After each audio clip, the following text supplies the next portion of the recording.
What is the one thing that makes you feel the most vulnerable? Is it the fear of the dark? Or perhaps it's fear of heights? Or maybe it's the fear of the one place that is supposed to keep you safe. Now, as a Muslim woman, trust in our faith is paramount, especially trusting in the one who created us. But there is also another part of this trust, that when we are at our weakest, it is good to rely and respect the people who have taken it as an obligation upon themselves in a profession to take care of us, a healthcare worker, for example. Now imagine the life of your loved one. Imagine your own life being put in the hands of this professional who is supposed to keep us safe, who is supposed to protect us, who has sworn it as their oath and their duty. But secretly, they are praying for your heart to stop. If you're fascinated by the bizarre and the unexplainable, you're in the right place. We explore stories, experiences, events, mysteries, and more through an Islamic lens. You're listening to Totally Out There, and I'm your host, Aisha Alam, author of Muslim speculative fiction novel A Strange New Land. Get lost in the mystery. Find yourself in the truth. That is the reality of the healthcare serial killer, one of the most chilling types of predators that exists in true crime. They don't stalk the streets, they stalk the hospital halls, and the statistics are staggering. Studies by criminal prosecutions have noted a staggering 86% of healthcare professionals who are noted as serial killers are in the professions of nurses. It's a betrayal of trust on a scale that few crimes can match. And there are two main types of motivations. Number one, the predator, and number two, the opportunist. The predator is the one who enters a healthcare facility under the guise of helping them as a carer or a healthcare professional, and their only desire is really to kill. And the opportunist is someone who sees the hospital environment as a means to an end, sometimes even claiming that their crimes of murder are because of mercy. Now let me be clear, it is never mercy, and it is almost always about power, control, and supply.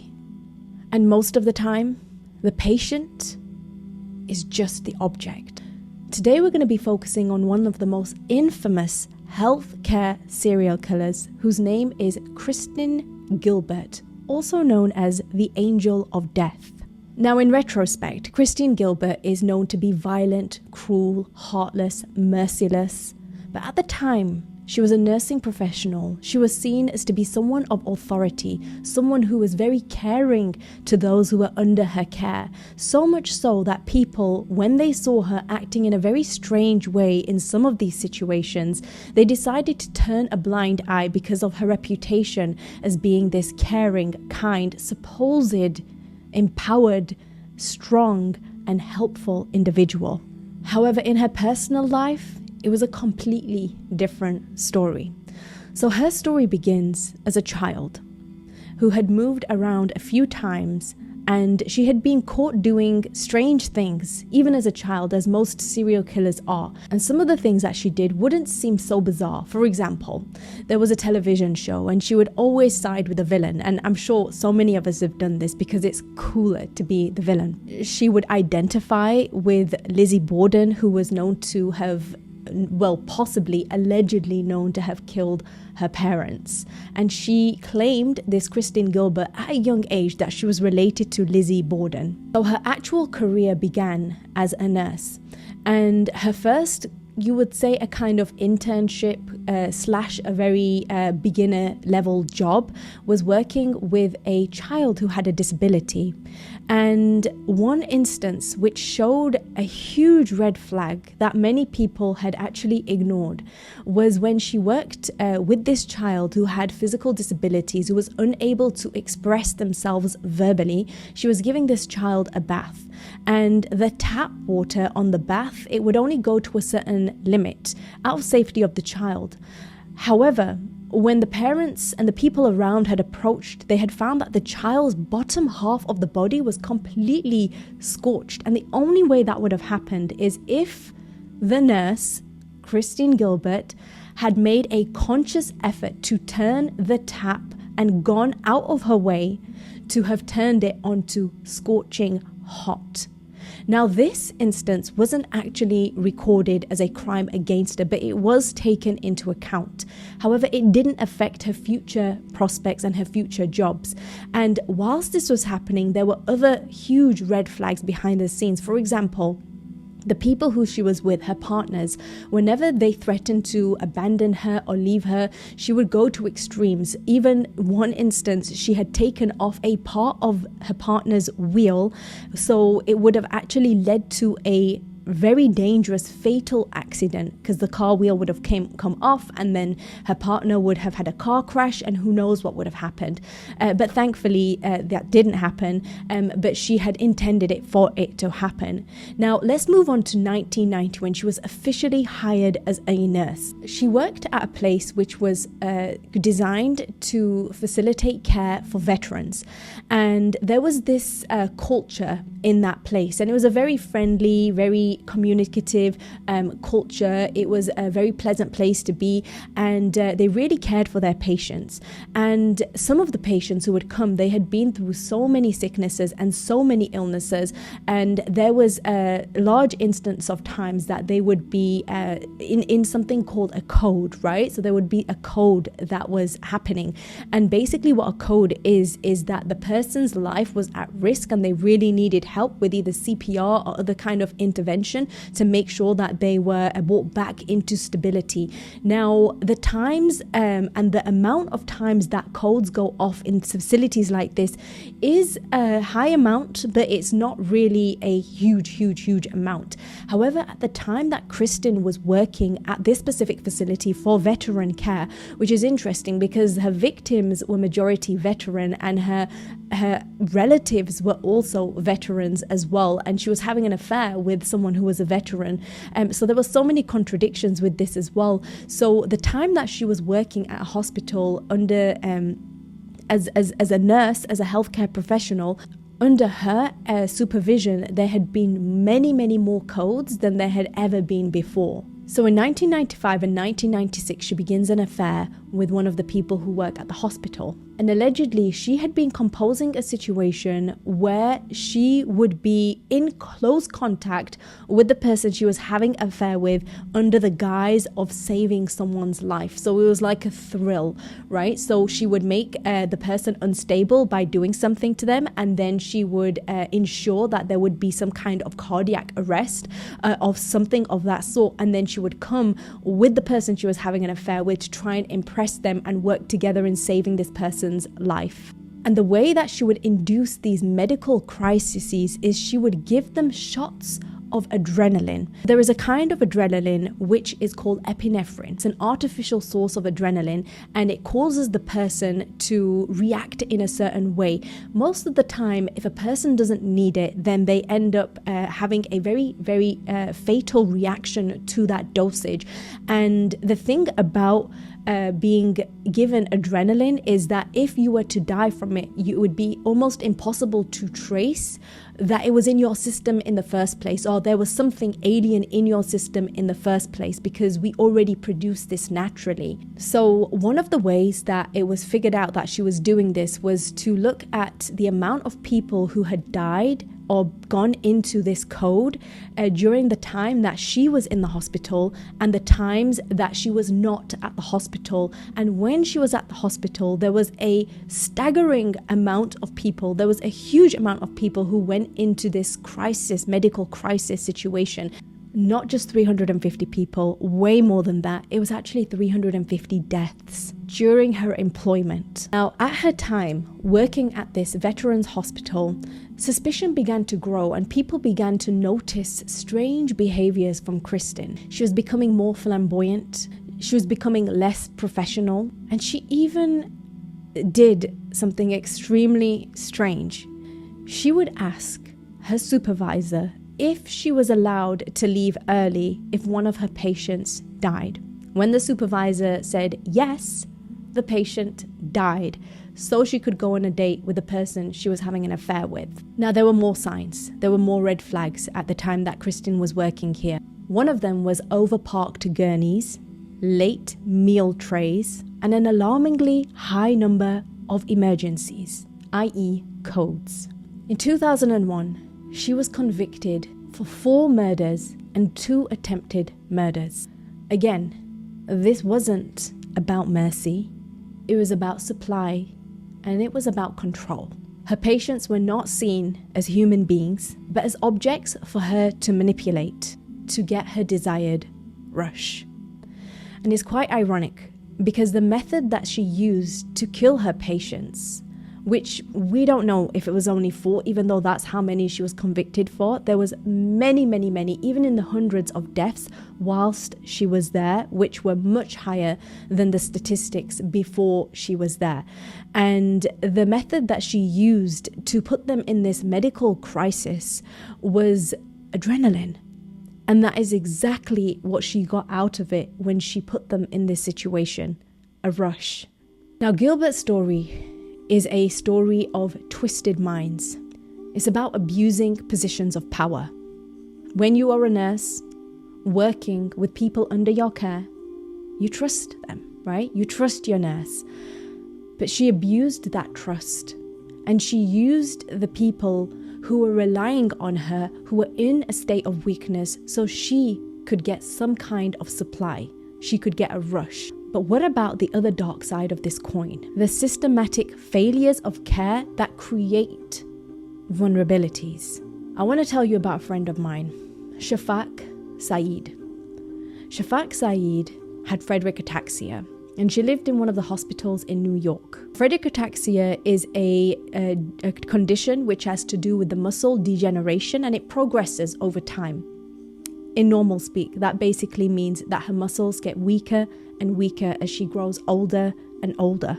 Now, Shafak moved from numerous nursing homes. When I first met her in, I believe it was 2013, she had been in a nursing home in Brooklyn, and from that time she had shifted to maybe 2, maybe 3, maybe even 4 nursing homes, and there was a reason for this. So initially, when she was in that nursing home in Brooklyn, there was allegations of abuse, and myself and a few people who were with me, who were part of caring for Shafak as a care team, a voluntary care team, what happened was we had approached the people in the hospital to let them know and become aware of this, and little was done to resolve the situation. In fact, they seemed relieved to get rid of Shafak and move her to another nursing home where the problem repeated, and then to another nursing home where the problem repeated again.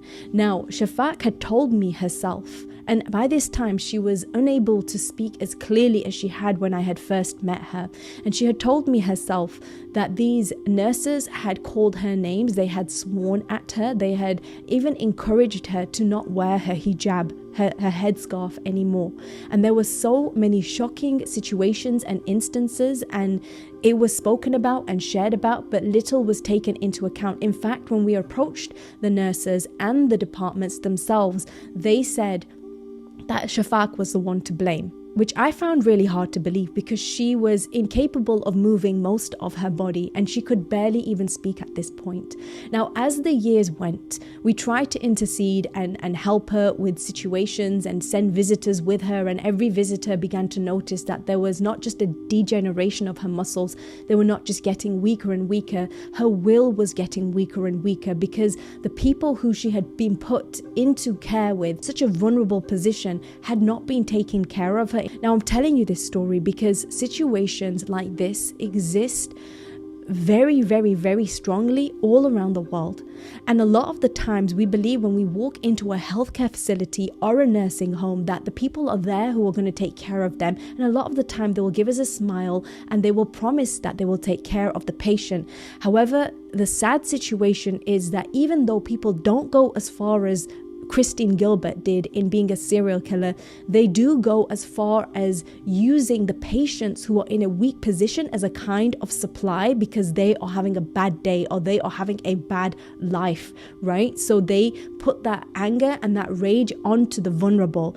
And we see this in a small instance in the world we live in general, right? So for example, when you're driving down the street, you might hear someone banging on their horn and raging because the car it has a woman in it, or someone who looks weaker, or the car is smaller. And they basically, what I'm trying to say is that these people are bullies, right? And they look for the most vulnerable person to let out their anger and their negativity. And Shafak was one of those people, and Christine Gilbert did that to the most vulnerable people as well. What we see in cases like Christine Gilbert's and the tragedy of what happened to Shafak Saeed is a stark reminder.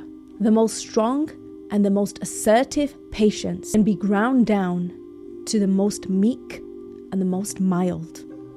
When trust is violated and power is abused, we must acknowledge that the systems that are supposed to take care of us can also be the most prolific hunting grounds for people who are looking for other people to abuse.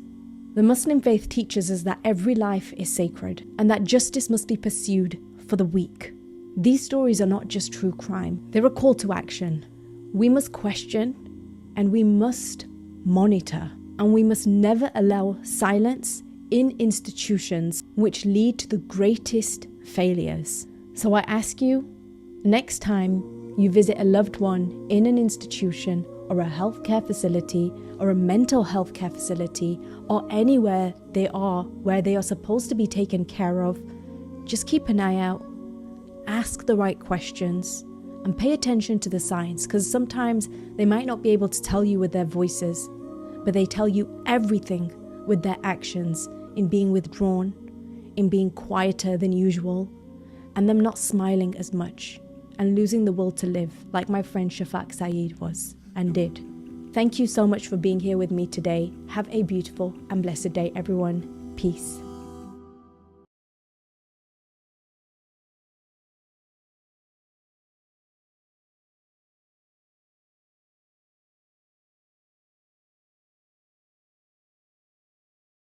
That I can continue to seek knowledge about that which is beneficial for me in this life and in the hereafter. I wish that we can come together and practice unity and love for one another, just as the Prophet Muhammad, peace be upon him, taught us. We must uphold what is just, and we must show compassion and kindness to our neighbor. This means that when we see someone who is oppressed, we are the first to help. When we see a homeless person, we are the first to give food. When we see someone sad, we are the first to help them. Smile. This world is just a test, and this life is so short. But so many of us are distracted. We are so busy with work and school that we forget about the blessing that Allah subhanahu wa ta'ala has given us. And we forget to give thanks to Him and to be grateful to Him. And this time, many of us put away our Quran and let accumulate dust, but it is not the value in the students that Allah subhanahu wa ta'ala has given us. We will read it, memorize it, and apply it in our life.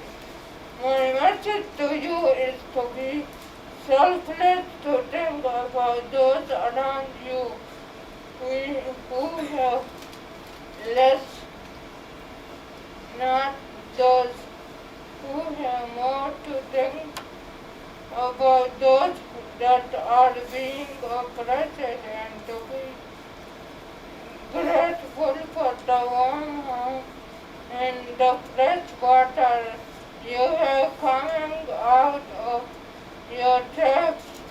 So be loving to be grateful.